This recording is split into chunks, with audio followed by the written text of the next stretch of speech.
Takshashila Gurukul channel में आपका स्वागत है। अगर आपने अभी तक हमारे चैनल को सब्सक्राइब नहीं किया है तो कृपया तुरंत सब्सक्राइब करें, घंटी का बटन दबाएं और अपनी टिप्पणियां और प्रतिक्रियाएं लिखें।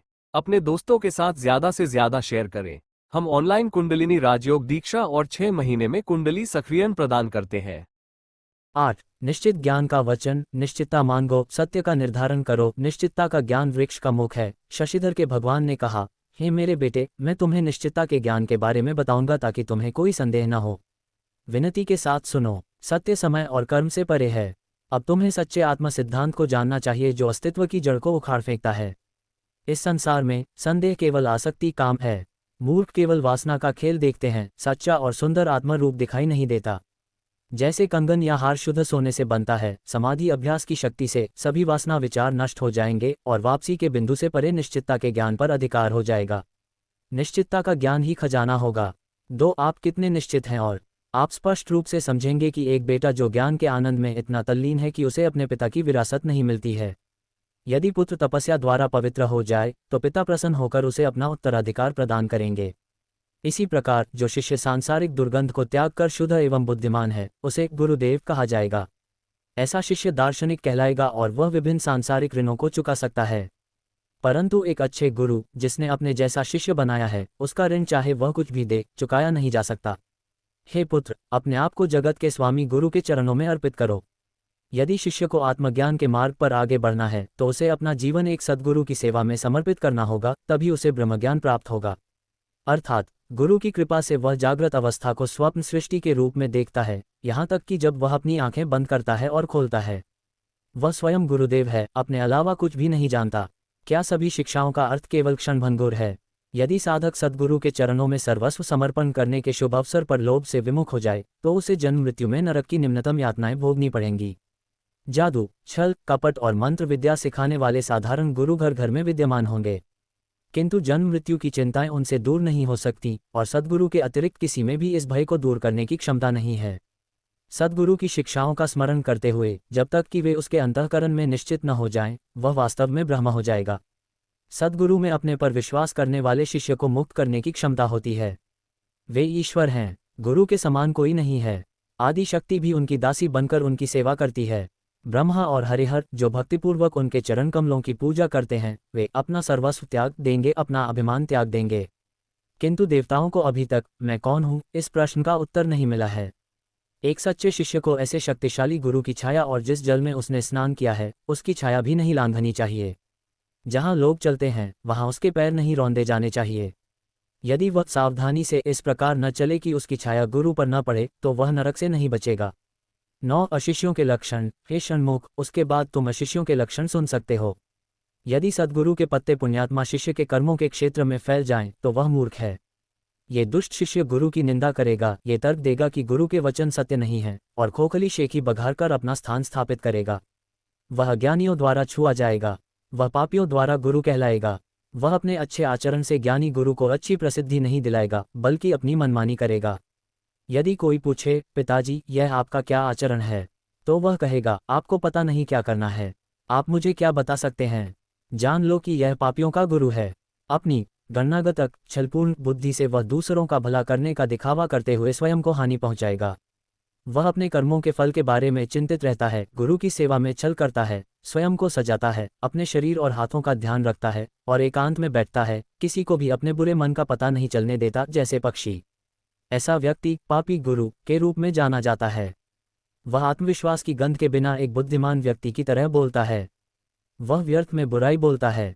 तारांकन वह कामुक इच्छाओं में डूबा रहता है। वह गुरु की आज्ञा का पालन नहीं करता। निश्चय जान लो कि यह षण्मुख एक पापी गुरु है। उसे अपनी महानता का अभिमान है। वह दिन प्रतिदिन गुरु की सेवा के प्रति उदासीन होता जाता है। उसे विधर्मी माना जाता है। जब लोग इकट्ठा होते हैं तो वह अपने शब्दों को वापस ले लेता है। एक महान शिक्षक क्या है? क्या वह हमारे जैसा एक इंसान नहीं है? हमें उसके आदेशों का पालन कहाँ तक करना चाहिए? वह कहता है, ऐसे व्यक्ति को बिल्कुल भी सही रास्ता दिखाई नहीं देता। ये बहुत पापियों का गुरु है। वह गुरु से उपदेश सुनता है और गुरु की सेवा में विरक्त आसक्ति रहित हो जाता है। किंतु वह सांसारिक विषयों से विरक्त हो जाता है और कहता है, मैं पुनः ब्रह्म का ध्यान करूंगा, और गुरु के समक्ष आंखें बंद करके बैठ जाता है, ये जानते हुए कि वह पापी का गुरु है। वह गुरु की छवि का ध्यान करता है। जब वास्तविक गुरु उसके सामने आकर खड़े होते हैं तो वह उठकर कहता है, महाराज, ये कैसी बुद्धि है। यदि गुरु उससे पूछें तो वह कहेगा, मैं भूल गया। जब गुरु जाग रहे होंगे तो वह बैठ जाएगा और सो जाएगा। अचानक जब गुरु उसे बुलाएंगे तो वह ये कहकर अपना अज्ञान छिपाने का प्रयास करेगा, मैं ध्यान कर रहा था और आपकी बात नहीं सुनी। इसे भी पापी गुरु कहते हैं। जब गुरु यात्रा पर जाते हैं तो वह सोचता है कि यदि वह उनके आगे आगे चलेगा तो उसकी प्रतिष्ठा को हानि होगी और वह उनके साथ चल देगा। यदि वह ठोकर खाकर उनके पैरों पर पैर भी रख दे तो भी वह उनसे क्षमा नहीं मांगेगा और भरी सभा में कहेगा कि मैं एक ऐसा सिद्धांत जानता हूं जिसे गुरु नहीं समझते। ऐसा परम पापी कहेगा, पापी गुरु, मेरे बेटे, ऐसे शिष्यों का सद्गुरु के पास रहना उचित नहीं है। यदि वे हैं तो इससे धर्मात्माओं को बड़ी थकान होगी। ये सच है कि जब सद्गुरु का निधन हो जाता है तो वे अंततः राख हो जाते हैं। 18 आत्म साक्षात्कार ज्ञान। आप सर्व साक्षी हैं। पत्ता, गुफा। मैं आपको आत्म स्वभाव का मूल ज्ञान बताऊंगा जो भ्रम के लिए जंगल की आग की तरह है, ताकि आपका संदेह कट जाए। सचमुच निश्चित रहें कि आप विश्व ब्रह्म हैं। यहाँ तक कि देवता और ब्रह्मा भी आपके रूप के आधार को नहीं जानते हैं। आप स्वयं प्रकाशमान प्रकाश हैं। आप स्वयं अपनी चमक से प्रकाशित होते हैं। आप अमर आत्मा हैं जो स्वयं के माध्यम से खुद को जानते हैं। निश्चित रहें कि आप वह खुला रूप हैं जिसे किसी भी इंद्रिय द्वारा नहीं देखा जा सकता है। पक्षी आकाश में जहां चाहें उड़ें तो भी कोई विकृत तरंगें आकाश तक नहीं पहुंचेंगी। इसी प्रकार यदि इंद्रियां आपके नित्य शुद्ध और अदूषित आकाश में विविध प्रकार से विषयों की ओर दौड़ें तो भी निश्चिंत रहें कि आपको कष्ट नहीं होगा। मैं ब्रह्म हूँ, ये ज्ञान श्रुति के अनुरूप है, जबकि कुछ अन्य लोग अपने कर्मों के कारण मैं ब्रह्म हूँ के ज्ञान को भूलकर ब्रह्मा मुझे नहीं चाहते। मैं मनुष्य हूँ, मुझे संसार से संबंध नहीं रखने दिया जाएगा, इसे गलत समझेंगे। लेकिन निश्चिंत रहें कि आप ज्ञान और अविद्या, सही और गलत दोनों के साक्षी हैं। क्या वह मनुष्य जो नाटक में विभिन्न वेश धारण करता है मनुष्य से भिन्न है? इसी प्रकार अब आप चाहे कोई भी पशुवत वेश धारण करें, आप ब्रह्म हैं। निश्चिंत रहें कि आप अपने में प्रकट होने वाले अभिनेता और अभिनेत्रियों और उनके भावों आदि के साक्षी हैं। जैसे सर्प अपने नथुनों की सांस से नहीं डरता और दूर चला जाता है, जैसे लहरें उनसे नहीं डरती, जैसे समुद्र अपनी अविचल दृढ़ता से नहीं कांपता, वैसे ही तुम अपने शरीर के दोषों से मत डरो, न अपने मन में सुख दुख के भ्रम से विचलित हो, न ही इच्छाओं में फंसो, बल्कि अपने रूप की महिमा में स्थित रहो। अपने आप को निश्चय करो कि तुम भगवान के भी भगवान हो। जल के लहरें पानी में पैदा होती हैं और पानी में मर जाती हैं, क्या ये लहरों का भगवान नहीं है जो मर गया है? उसी तरह शरीर की लहरें आपके मन में प्रकट होती हैं और गायब हो जाती हैं। आनंद के सागर, आप सत्य हैं, शरीर की झागदार लहरें एक भ्रम हैं, वे आपके अमृत से भिन्न नहीं हैं। अपने आप को निश्चय करो कि मैं शाश्वत आनंद हूँ। जैसे एक पौधे की विभिन्न शाखाएं, फल और बीज प्रकट होते हैं, यद्यपि ब्रह्म में विभिन्न दुनियाएं दिखाई देती हैं, लेकिन ब्रह्म एक ही है। जिस प्रकार रोगी का मुख शरीर के विष से विषाक्त हो जाता है, उसी प्रकार आध्यात्मिक ज्ञान रोगी के विषाक्त हो जाता है। अज्ञान के समस्त रोगों को दूर करने की दिव्य औषधि यह निश्चय है कि आप ज्ञान के सागर हैं। भीतर प्रकट होने वाले विचार और धारणाएं मन के स्वरूप हैं। आप ही मन और उसके रूपों को जानने वाले हैं, और आप उड़ते हुए मन के बाद उत्पन्न होने वाले मन के साक्षी हैं। उसी प्रकार निश्चय रखो कि आप आत्मत्यागी आत्मा हैं। स्मृति, विचार और अहंकार के स्वरूप मन के साक्षी हैं, जो कहता है कि शरीर में हूँ। जब आप कहते हैं मैं सुखी हूँ, मैं दुखी हूँ, तो सुख और दुख जड़ मानसिक अवस्थाएं हैं, उन्हें जानकर विचलित न हो। यदि आप दूसरों के धर्मों के जड़ और जड़ रूपों को अपने ऊपर आरोपित करते हैं तो हृदय ग्रंथि का रोग उत्पन्न होगा। आप केवल जड़ और जड़ हैं। ज्ञान ही तुम्हारा सच्चा स्वरूप है, ऐसा निश्चय करो, और वृक्ष की हृदय ग्रंथि को भेद दो, और पुष्प में सुगंध की भांति तुम पारमार्थिक आत्मा परमात्मा से अभिन्न हो जाओगे। विविध गुण, विविध वस्तुएं और उनके संबंध शरीर और मन में हो सकते हैं, पर वे तुम में नहीं हैं, क्योंकि निश्चय करो कि तुम सदैव उनके और उनके जन्म मरण या सुख के साक्षी हो। 31 तुम साक्षी के स्वामी हो। देना, मारना, धारण करना, छोड़ना, बोलना, न बोलना, जाना और खड़ा होना, लड़ना और न करना, इन सब इंद्रिय धर्मों के तुम साक्षी हो, ऐसा मैं पहले कह चुका हूँ। इस साक्षी भाव को निरंतर बनाए रखो और निश्चय करो कि तुम साक्षी के साक्षी हो या साक्षी के स्वामी हो, तुम ही हो और कोई नहीं है। मैं कौन हूँ? मैं अपने स्वरूप को नहीं जानता। मन, तुम नहीं, संदेह में प्रश्न करता है, क्योंकि मैं अपने स्वरूप को नहीं जानता पूछने के साथ ही यदि तुम ही नहीं हो तो इस कथन को कौन समझ सकता है? ये कहना विचित्र बात है कि मैं अपने स्वरूप को भूल गया हूँ, जैसे कि आप अपनी जीभ से कह रहे हो मेरे मुंह में जीभ नहीं है। यदि आप मैं भूल गया हूँ कहते समय जागरूक नहीं हैं, तो आप उस वृक्ष को कैसे पहचान सकते हैं? वृक्ष जीव की आत्मा से भिन्न है, चेतना में अवतरित है, आप निर्भय हैं, ये निश्चय कर लें कि आप वहाँ नहीं हैं, आपके पास विद्यालय और सूक्ष्म आत्माएं नहीं हैं। अन्यथा जान लें कि जागृत और स्वप्न के सभी कार्य जो झूठे प्रतीत होते हैं वे झूठे हैं। यदि आप वहाँ हैं तो आत्माएं आपके आधार पर खेलेंगी। इनका कोई स्वनिर्मित अस्तित्व नहीं है। इन दिखावों के बिना भी आप शाश्वत हैं। हे अनमोल, आश्वस्त रहें कि ये सभी चीज़ें आपकी चमक में दिखाई देती हैं। कान जैसी इंद्रियां जब वे शब्दों जैसी चीज़ों को जानना चाहती हैं तो आपसे आकर्षित होती हैं और उन्हें जानती हैं। आपके प्रकाश में आंख वस्तुओं के रूप को जानती है। जान लें कि आंखों में चमक और सूर्य में तेज आपकी है। जैसे आंखों में जागरूकता तुम्हारा ही धर्म है, वैसे ही जीभ पर स्वाद का बोध और नासिका में गंध का बोध है, और तुम स्वयं ही हो। तुम्हारे प्रकाश ज्ञान को प्रकाशित करने वाला कोई दूसरा प्रकाश नहीं है। यदि सभी इंद्रियां तुम्हारे प्रकाश से प्रकाशित हों तो भी निश्चय जान लो कि उनका धर्म तुम्हारा नहीं है। कर्मेंद्रियां भी, जो वाणी, देना लेना, चलना, सुख देना, गंधेंद्रिय द्वारा और मलमूत्र त्यागना आदि हैं, तुम्हारा ज्ञान उधार लेकर बोलने, देने लेने आदि कर्म करती हैं, और केवल तुमसे ही उन्हें मृत्यु का आश्वासन प्राप्त होता है। निश्चय जान लो कि तुम ऋषिकेश धर्म और कर्म इंद्रियों के स्वामी हो। कोई अपने को कैसे भूल सकता है और संसार के दुखों का अनुभव कैसे कर सकता है? उदाहरण 1, यदि शुद्ध जल में खड़े किसी साधु को डुबो दिया जाए और कहा जाए कि वह मर गया है, तो क्या वह इस पर विश्वास करेगा? वह जो है उसे भूलकर संसार के गड्ढे में गिर गया है, मैं जीवन हूँ। यदि वह विलाप करे कि वह उस एक परमात्मा से दूर हो गया है, तो वह अपने निवास कारण वह स्वयं है, अर्थात ज्ञान उसका अपना है, और वह कहता है मैं अपना हूँ, मैं भूल गया हूँ। तुम्हारा अज्ञान ही कारण है। ज्ञान तुम्हारे पास है, और ये तथ्य कि वह भूल गया है झूठ है। 2/10 की कहानी। 10 लोग इकट्ठे हुए और एक तालाब में नहाने गए और बाहर आ गए। उनमें से एक को संदेह हुआ, क्या हम 10 हैं या नहीं। उसने खुद को छोड़कर बाकी लोगों की गिनती की। जब गिनती 9 हुई, वह 10वां था, तो बाकी लोग ये देखकर घबरा गए कि 10वां तालाब में डूब गया है, खुद को छोड़कर गिनती करने लगे। वे अपनी गलती के कारण दुखी भी हुए। फिर एक करीबी दोस्त की मदद से 10वें ने खुद को गिना, और इस आधार की दोहरी त्रुटि की 10वां व्यक्ति वहां नहीं था और उसे नहीं देखा जा सकता था, दूर हो गई। वे खुश थे क्योंकि 10वां व्यक्ति जो गायब हो गया था या मर गया था, पुनर्जन्म ले लिया था। इसी तरह अविद्या, वह जीवन जो भ्रम के कारण अपने असली स्वरूप को भूल गया है, विक्षिप्त है और खुद से वंचित है। फिर एहसास होने पर गुरु से प्राप्त आनंदमय जीवन से वह दुख का परित्याग कर परम संतोष में रहता है। षण्मुख, ऐसा मत सोच कि तूने अपने स्वरूप के ज्ञान से मुक्ति और सुख प्राप्त कर लिया है। तू परम पुरुष है, सुख का शाश्वत स्वरूप। ऐसा लगा जैसे तू संयोगवश अपने को भूल गया था, और फिर ऐसा लगा जैसे तूने अपने को पुनः जान लिया हो। बस मेरी बात सुन, तू ही सनातन परम पुरुष है। तुझे जानने और देखने के लिए सूक्ष्म शरीरों का निवास कभी नहीं मिला। तेरा शरीर या इंद्रियों से कोई संबंध नहीं है। तेरे मन का मोह ही ज्ञान और विस्मृति का कारण है। 10वें की तरह यदि तू स्वयं अपना है तो तेरे ये भ्रम मिथ्या हो जाएंगे। सदा निश्चय रख कि तू ही एकमात्र परम पुरुष है। एक ही परम पुरुष है जो मन से बहुत दूर है। अधिक बोलने से मन का व्यापार बढ़ता है। वाणी के सूतक से मन मलिन होता है। तू वाणी और मन के सुखों से परे शुद्ध शाश्वत आनंद है। तू ही ब्रह्मा और देवताओं का आश्रय है।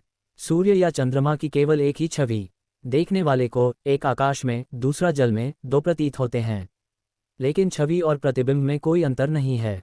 यदि जल गति करता है तो प्रतिबिंब भी गति करता हुआ प्रतीत होता है। ये गति वास्तविक नहीं है। वास्तविक छवि पहले जैसी ही रहती है, तब भी जब जल वाष्पित हो जाता है। इसी प्रकार आत्मा के शुभ विचारों से जन्नेंद्रिय का शरीर नष्ट हो जाता है और आप एकमात्र आत्मा हैं। निश्चिंत रहें कि आपके लिए जन्नेंद्रिय का शरीर कभी अस्तित्व में नहीं था। जैसे ही आप जागेंगे आपको पता चलेगा कि आपकी घ्राणेंद्रिय वहां नहीं है, जैसे स्वप्न मिथ्या हो जाता है। कस्तूरी से भरी थैली कस्तूरी निकाल देने के बाद भी कुछ समय तक उसी गंध को सूंघती रहेगी। इसी प्रकार शारीरिक मैथुन की गंध कुछ समय तक बनी रहेगी, भले ही यह पता चल जाए कि जनन शरीर अपना नहीं है। लेकिन ये कोई समस्या नहीं है। आप एकमेव परमात्मा हैं, समान, भिन्न या स्व के किसी भी भेद से रहित। आपके कोई वासनापूर्ण कर्म नहीं हैं, कोई बुरे दर्शन नहीं हैं। आपसे श्रेष्ठ कोई नहीं है। आपसे श्रेष्ठ कोई नहीं है। आप परब्रह्म और एक आत्मा हैं। फिर से निश्चित रहें। आप संसार के सुख दुख से परे हैं। आप केवल ब्रह्म हैं। आप में जानने और भूलने की भावनाएं आकाश में बादलों की तरह उन्हें देखते ही विलीन हो जाती हैं। आप भावनाओं से सदा परे हैं। जानने और भूलने की भावनाओं के लिए आप में कोई अंतराल नहीं है। 45 अभेद के आनंद का एक उदाहरण। क्या पिघला हुआ घी पिघले हुए घी से भिन्न है, या घी से गिरने वाली बूंदें घी के अलावा कुछ और हैं? नहीं। अगर घी का एक टुकड़ा भोजन की थाली में गिर जाता है तो क्या खाने वाले को बुरा लगता है कि घी उससे निकल गया? नहीं। इस तरह पिता और पुत्र, जानो और निश्चित रहो कि सभी जीवित प्राणी और रचनाएं जो गुणों के रूप में दिखाई देती हैं, आपके आनंदमय अस्तित्व से भिन्न नहीं हैं, जो बिना गुणों और बिना विचारों के है। एक और रहस्य सुनो, तुम भगवान के योग्य कैसे हो सकते हो? आप सभी के भीतर हैं, लेकिन भगवान आपके अचेतन में नहीं है। ईश्वर के पास संसार का कारोबार है, तुम्हारे पास कुछ भी नहीं है। जब दोनों जीवनदेव आनंद में होते हैं तब वे तुम्हें कल्पित स्वप्न के समान प्रतीत होते हैं। निश्चय करो कि तुम स्वयं वही भगवान हो जो उन दोनों के भ्रम को प्रकाशित करते हैं। निश्चय करो कि तुम ब्रह्म हो, ये भ्रम मत मानो कि मैं जीवन हूँ। निश्चय करो कि तुम्हारे पास न तो शरीर है और न ही गंध। बार बार स्वीकार करो कि तुम वास्तविक आनंद हो, सच्चा आत्मनिर्णय, सुकुमार, तुम निर्गुण, निर्वयव, सच्चिदानंद, चिन्मय, सर्वधारा, सकलाकर, परंज्योति हो, तुम शाश्वत हो, चिदंबरा, ज्ञानपूर्णा, निरुपमा हो। बिना किसी संदेह के निश्चित हो जाओ। हे माया, 3 गुणों से नाम और रूप की उत्पत्ति होती है। गुणों से इंद्रियों की हरकतें, कर्मों के कर्म होते हैं। लेकिन निश्चय करो कि प्रकृति का स्वरूप मैं नहीं हूँ। हाथ, पैर, कान, नाक, मुंह, दांत, आंखें, रोएंदार पैर, मीठी सी देखने वाली जीभ, बरया, पुकारने वाला हाथ। निश्चय करो कि ये मैं नहीं हूँ, ये दिन है, ये रात है, ये सूर्योदय, दोपहर, सूर्यास्त और मिनट हैं, ये महीने हैं, ये त्योहार हैं, शुभ दिन, दिन और सप्ताह हैं। इसलिए निश्चय करो कि ये तुम नहीं हो। 52 मन से संसार अस्तित्व में आया, मन से ही संसार का निर्माण हुआ, मन से ही यह विभिन्न रूपों में प्रकट होता है। मन से ही संदेह और निश्चितताएं सुख दुख की आती हैं, नींद में मन विलीन हो जाता है। लेकिन तुम हो, इसलिए निश्चय करो कि मन तुम नहीं हो। हे ज्ञानी, ब्रह्मचर्य, गृहस्थ, वन में विचरण और हंस के धाम तुमसे ही उत्पन्न हुए हैं। तुम, जो केवल जागरूक हो, इन धामों के अधिकारी नहीं हो। निश्चय करो कि ब्राह्मण, क्षत्रिय, वैश्य, शूद्र, कुरुप, श्वापच, मैम्ब, जंगू आदि 300 जातियां तुम्हारी नहीं हैं। निश्चय करो कि स्नान, जप, तप, सिद्धि, यज्ञ, होम, धूप, तर्पण, मृतकों के लिए और कर्म का प्रदर्शन तुम नहीं हो। इस विचार से मन में संदेह उत्पन्न होता है कि शरीर मैं हूँ। ऐसी चीजों को छूना, खाना या खाना भी नहीं चाहिए। चूंकि तुम सत्य को पहचानते हो, इसलिए तुम संदेह का विषय नहीं हो और तुम वह मन नहीं हो जो संदेह करता है। चूंकि तुम में संदेह उत्पन्न होता है और फिर मर जाता है, इसलिए निश्चिंत रहो कि यह मिथ्या है। तुम्हारा न जन्म है, न मृत्यु, न तपस्या, न दुख, न बचपन, न जवानी, न बुढ़ापा। ये तुम नहीं हो, क्योंकि ये शरीर और मन के धर्म हैं, स्वधर्म नहीं। तुम दूसरे धर्म के लिए क्यों परेशान हो? कुदृष्टि, धर्म इंद्रियां और वाणी कर्मेंद्रियां आप नहीं हैं। इसी प्रकार एढ़ा, पिंगला, सुषुम्ना, शंख, गांधारी, आलंबु, अस्थि, जीव, पुंस और पयश्विनी, ये 10 नाड़ियां आप नहीं हैं। जागृत और सुषुप्ति अवस्थाएं आप नहीं हैं। ज्ञान, सत्य और त्रिपुटी, भूत और वर्तमान, ये 3 गुण आप नहीं हैं। कल के 3 कालों में निश्चय करो कि संसार, प्राण और बल आप नहीं हैं। काम, क्रोध, लज्जा, सुख, पशु, धन और घर की इच्छाएं आप नहीं हैं। निश्चय करो कि शुभ इच्छाएं, राज्य, लक्ष्मी और स्वर्ग की इच्छाएं आप नहीं हैं। मन, बुद्धि और अहंकार के आंतरिक भाव आप नहीं हैं। शब्द और स्पर्श की वस्तुएं आप नहीं हैं। प्राणवायु आप नहीं हैं। परिवार, धन, यौवन, ज्ञान और रूप, ये पूर्वोक्त सुख आप नहीं हैं। 64 आत्मा के लक्षण। आत्मा नित्य विचार से मुक्त, नित्य शुद्ध, शुभ स्वरूप, अचल, आनंदमय, अनासक्त, अनंत, अपरिवर्तनशील, पूर्ण ब्रह्म है। ईश्वर है, ऐसा निश्चय करना चाहिए। वही एकमात्र, सबका साक्षी, सबका मूल कारण, एकमात्र प्रकाश स्वरूप, ओजवरूप, निर्गुण स्वरूप, अविनाशी, एकमात्र आत्मा है। बेटा, अब तक मैंने तुम्हें निश्चय का ज्ञान बताया है। विश्वास करो कि यह अच्छा निश्चय है। यदि तुम निश्चय करोगे तो तुम सर्वव्यापी हो जाओगे। सभी ऋषि मुनि इसके बारे में निश्चित हो चुके हैं। ऋषि मुनि निश्चय का निश्चय प्राप्त करके शांत हो गए और ब्रह्म को प्राप्त कर लिया। सच तो यह है कि तुम ब्रह्म हो। स्वयं ब्रह्म बन जाओ। निस्संदेह निश्चय करो कि तुम ब्रह्म हो। जैसे ही तुम ब्रह्म कहोगे, ब्रह्म स्वयं कमल की तरह तुम्हारे पास आ जाएगा। निश्चय करो कि तुम ब्रह्म हो, सत्य तुम हो। निश्चय करो कि तुम ब्रह्म हो। जो धर्मात्माओं की निंदा करते हैं, जो जब चाहे बैठकर समय नष्ट करते हैं, दुष्टों के लिए, मूर्खों के लिए, क्रोधी, कायर, निंदक, नास्तिक, दुष्ट, अपनी मनमानी करने वाले दुष्ट से यह परम सत्य कहना उचित नहीं है। जब सांबशिव ने उसे इस प्रकार उपदेश दिया तो षण्मुख आनंद से झूम उठा। उसका मन शांत हो गया, निर्लिप्त प्रसन्नता से भर गया। वह उत्साह से रोमांचित हो गया। उसने अपने पिता के सत्य वचनों को अपने हृदय में धारण कर लिया और स्वयं चिदंबर बन गया। चिदानंदात्मा ने अपने गुरु का स्मरण किया और गुरु की कृपा के लिए तरस गए। 70